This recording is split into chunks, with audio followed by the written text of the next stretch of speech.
आज देखिए acid base solve का छठा क्लास है और इस छठा 6 में हम लोग ये न्यूट्रलाइजेशन को देख रहे हैं, उदासीनीकरण को।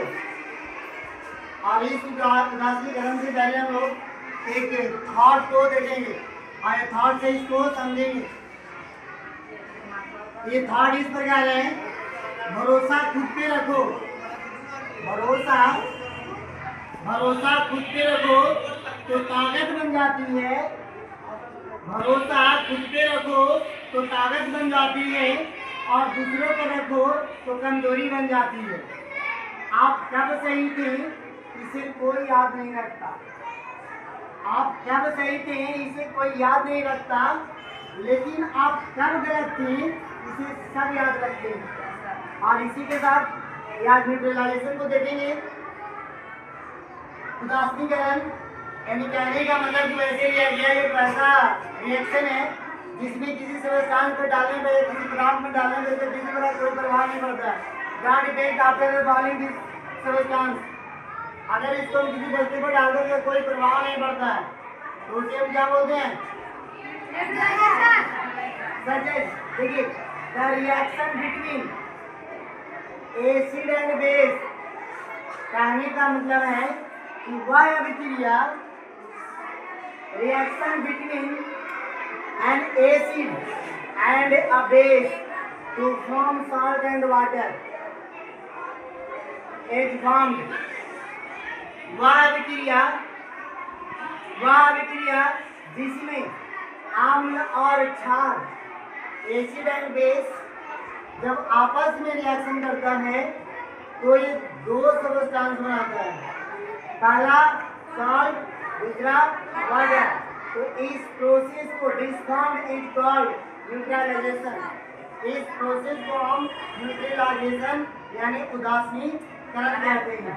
जैसे देखिए acid plus base, reactant marks salt and water plus heat is involve. कहने का मतलब दोनों को रिएक्शन करवाएंगे तो इस रिएक्शन में ये दो सब्सटेंस का फॉर्मेशन करेगा, पहला सॉल्ट दूसरा वाटर, और इसके साथ साथ हीट भी इन्वॉल्व होगा। जैसे देखिए सोडियम हाइड्रोक्साइड, ये क्या है? ये बेस है, ये क्या है? एसिड है। यानी एसिड बेस एसिड से रिएक्शन करेगा तो NaCl sodium chloride plus H2O यानी जल वाटर, लेकिन लिखा sodium hydroxide, hydrochloric acid, sodium chloride and water.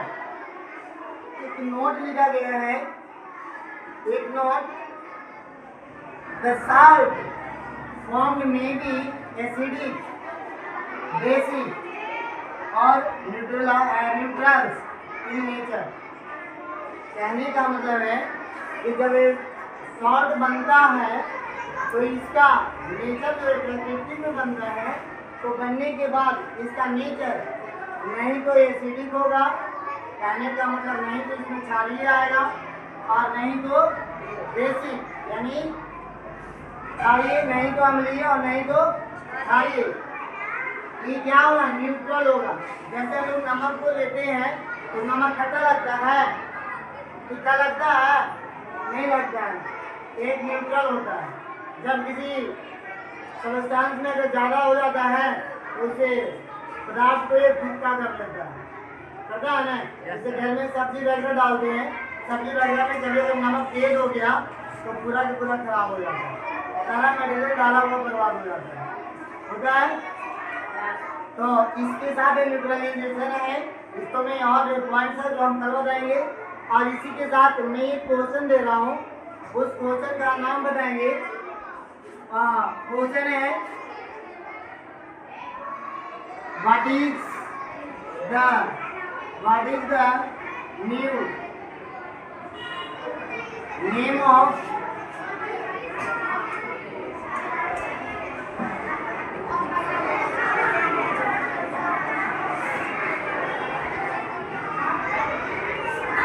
Hydrochloric acid. Hydrochloric acid का आप दूसरा नाम बताएंगे, नया नाम बताएंगे, इसको आप लोग कमेंट में बताएंगे हमको। अभी तक मैंने क्वेश्चन दिया था, उसका जवाब नहीं आया। Thank you.